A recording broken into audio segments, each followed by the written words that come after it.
साल leap year है। Leap year उस साल को कहते हैं जो 4 साल में एक बार आता है, और तब वो साल 366 दिनों का हो जाता है।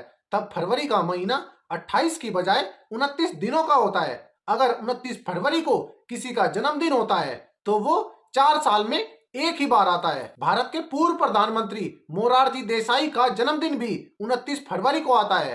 वो तो अब नहीं रहे, लेकिन उन्होंने 99 साल की उम्र पाई। मोरारजी देसाई स्वयं मूत्रपान के बड़े पैरोकार थे। वे खुद ऐसा करते थे, उसके फायदे के बारे में भी बताते थे। मोरारजी देसाई कहा करते थे, लाखों भारतीयों के लिए यह एकदम सही दवा का मिश्रण है, खासकर ऐसे लोगों के लिए जो अपने इलाज का खर्च नहीं उठा सकते। वैसे उनके इस बात के कोई वैज्ञानिक प्रमाण नहीं थे, लेकिन मोरारजी देसाई 99 साल जिंदा रहे तो बहुत से लोगों को लगा कि उनकी लंबी उम्र का राज स्वयं मूत्रपान तो नहीं। देश में 1977 में जब पहली बार गैर कांग्रेसी सरकार बनी तो वो उसके प्रधानमंत्री थे। वह पहले गुजराती प्रधानमंत्री थे। हालांकि ज्यादा समय तक पद पर नहीं रह पाए, सरकार गिर गई। मोरारजी देसाई अनुशासन और ईमानदारी से कभी समझौता नहीं करते थे, खरी बात करने वाले लोगों में थे, इसलिए उन्हें सख्त समझ लिया जाता था। मोरारजी देसाई का जन्म 29 फरवरी 1896 को हुआ। निधन 10 अप्रैल 1995 को। वो भारत के चौथे प्रधानमंत्री थे। 81 वर्ष की आयु में प्रधानमंत्री बने थे। हालांकि इससे पहले उन्होंने नेहरू के निधन के बाद 2 बार प्रधानमंत्री बनने की गंभीर कोशिश की, लेकिन असफल रहे। मोरारजी बहुत काबिल नेता थे। नेहरू के निधन के बाद वो प्रधानमंत्री पद के सबसे मजबूत दावेदार थे। उसके बाद जब लाल बहादुर शास्त्री का निधन हुआ तब भी लग रहा था कि अब मोरारजी भाई ही प्रधानमंत्री बनेंगे। आखिरकार मार्च 1977 में जनता पार्टी की जीत के बाद वह प्रधानमंत्री बने, लेकिन चौधरी चरण सिंह से मतभेद के चलते उन्हें 1 साल बाद प्रधानमंत्री पद छोड़ना पड़ा। उनके पिताजी रणछोड़जी देसाई भावनगर सौराष्ट्र में एक स्कूल अध्यापक थे। पिता ने अवसाद में कुएं में कूदकर आत्महत्या कर ली। पिता की मृत्यु के तीसरे दिन मोरारजी देसाई की शादी हुई। पिता के लिए उनके मन में बहुत सम्मान था। मोरारजी देसाई की शिक्षा दीक्षा मुंबई के एल्फिंस्टन कॉलेज में हुई, जो उस समय काफी महंगा और खर्चीला माना जाता था। वह बचपन में खूब क्रिकेट देखा करते थे, हालांकि खेले कभी नहीं थे। मोरारजी देसाई अंग्रेजों के जमाने में उप जिलाधीश बने। 1930 में ब्रिटिश सरकार की नौकरी छोड़ दी। स्वतंत्रता संग्राम की लड़ाई में कूद पड़े। कांग्रेस में शामिल हुए। वह बंबई राज्य के कांग्रेस मंत्रिमंडल में सम्मिलित हुए। हालांकि उनके बारे में शुरू से ही एक बात प्रचलित हो गई कि वह बहुत हठी हैं। ऐसा था भी। गुजरात के समाचार पत्रों में अक्सर उनके इस व्यक्तित्व को लेकर व्यंग भी प्रकाशित होते थे।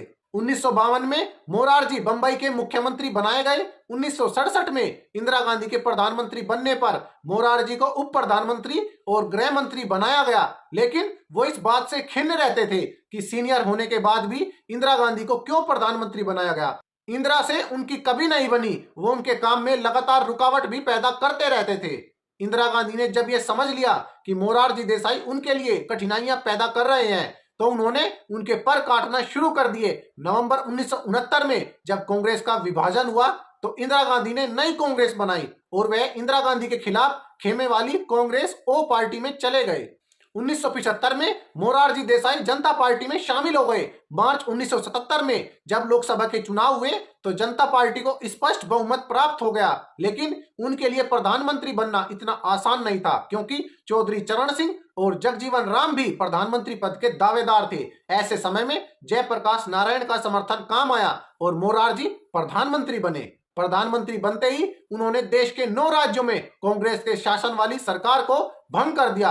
राज्यों में नए चुनाव कराए जाने की घोषणा की। उनके इस कदम की काफी आलोचना भी हुई। हालांकि मोरारजी के शासन के दौरान देश में लगातार अव्यवस्था देखने को मिली। वास्तव में जनता पार्टी ऐसी खिचड़ी सरकार थी जिसमें अलग अलग विचारधाराओं वाले लोग मंत्री थे, जो अपने अपने तरीके से काम कर रहे थे, न कि सरकार के अनुसार।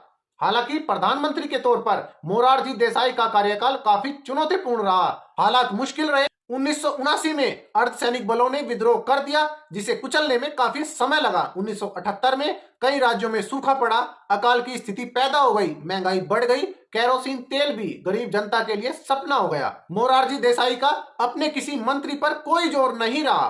15 जुलाई 1979 को मोरारजी देसाई की सरकार अल्पमत में आ गई। उन्हें त्याग पत्र देना पड़ा। उन्हें गांधीवादी नीति का परम समर्थक माना जाता है।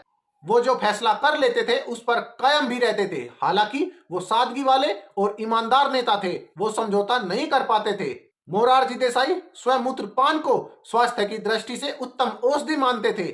शिवांगु अर्थात स्वयं मूत्रपान के संबंध में उन्होंने सार्वजनिक रूप से स्वीकार किया था और इसके लाभ भी बताए थे।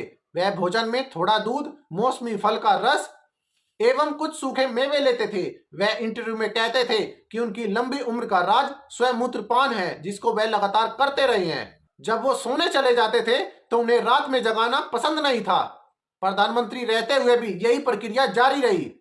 वो 100 साल जीना चाहते थे, लेकिन इनकी मृत्यु 99 वर्ष और कुछ माह गुजरने के बाद 1995 में हो गई। वह अकेले ऐसे भारतीय प्रधानमंत्री थे जिन्हें भारत सरकार की ओर से भारत रत्न तथा पाकिस्तान की ओर से तहरीक-ए-पाकिस्तान का सर्वश्रेष्ठ नागरिक सम्मान प्राप्त हुआ। मोरारजी देसाई को हालांकि बहुत ईमानदार कहा जाता है, लेकिन उनके बेटे और उद्योगपति कांति देसाई पर जरूर फायदा लेने के आरोप लगते रहे हैं। ये कहा जाता है कि कांति देसाई ने पिता के प्रधानमंत्री बनने के बाद पीएम में रहकर कहीं डीलिंग की थी। पूर्व भारतीय प्रधानमंत्री चंद्रशेखर ने तो इसे लेकर उन पर खुलकर आरोप भी लगाए थे। अब आप सभी इसके बारे में क्या सोचते हैं, हमें कमेंट सेक्शन में जरूर बताइए। जाते जाते वीडियो को लाइक कीजिए और चैनल को सब्सक्राइब जरूर कीजिए।